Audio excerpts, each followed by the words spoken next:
Bismillahirrahmanirrahim. Assalamualaikum warahmatullahi wabarakatuh. Perkenalkan, nama saya Vina Iza Ulia dari program Pendidikan Islam Anak Usia Dini. Oke, di sini saya akan menyimpulkan tentang ilmu hadis yang bertemakan hadis tentang mendidik anak. Di sini yang pertama ada hadis menyayangi dan mendidik anak. Hadisnya man la yarham la yurham, barang siapa yang tidak menyayangi maka tidak akan disayangi. Ya, makna dari hadis itu, kita sebagai orang tua itu harus menyayangi dan mendidik anak itu sesuai dengan kebaikan atau sesuai dengan hal-hal yang nyata.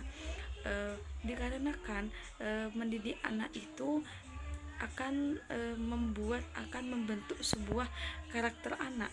Jadi kita sebagai orang tua itu harus mendidik anak dengan baik, dengan hal-hal yang baik juga. Contohnya kita mengajarkan anak-anak pendidikan seperti itu, dan juga kita memberikan pelukan saat anak itu merasa sedih, dan juga kita itu mendengarkan anak kita itu bercerita tanpa kita tanyakan begitu, karena anak-anak itu juga membutuhkan sebuah pelukan, membutuhkan sebuah saran dari kita sebagai orang tua seperti itu. Ya, baik, di sini yang kedua ada hadis akhlak dan adab dalam keluarga. Hadisnya an Aisyah ma sorobah Rasulullah sallallahu alaihi wasallam syai'an biyadihi, yang artinya Nabi tidak pernah memukul kecuali saat berjihad di jalan Allah. Makna hadis ini di sini itu Nabi Muhammad itu dalam mendidik anak itu dengan penuh adab dan lemah lembut. Jadi kita itu harus mencontohkan sikap dari Nabi Muhammad SAW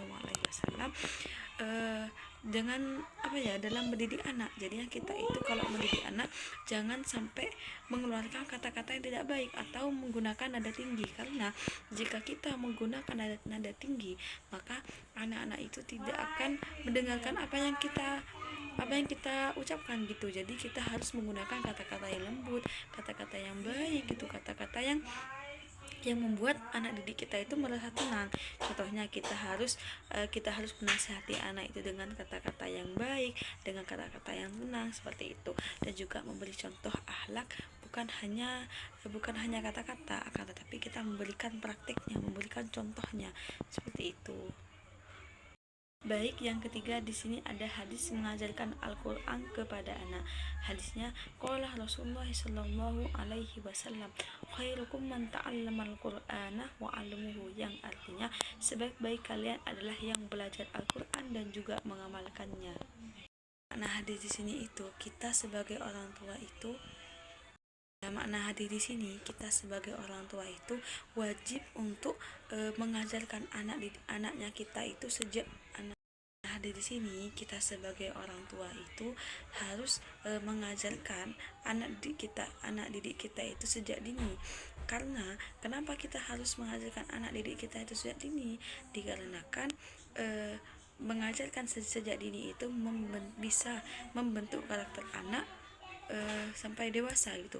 Jadi kalau kita semisal dari kecil sudah diajarkan mengaji, sudah diajarkan membaca Al-Qur'an atau Iqra, maka anak itu akan terbiasa untuk belajar mengaji seperti itu. Contohnya kita mengajak anak kita untuk mengaji di musola atau di TPQ seperti itu, dan juga kita memberi support kepada anak-anak, semisal anak didik kita itu hafal satu surah, jadi kita itu harus memberikan apresiasi gitu, agar anak didik kita itu menjadi senang dan semangat untuk menghafalkan Al-Qur'an seperti itu.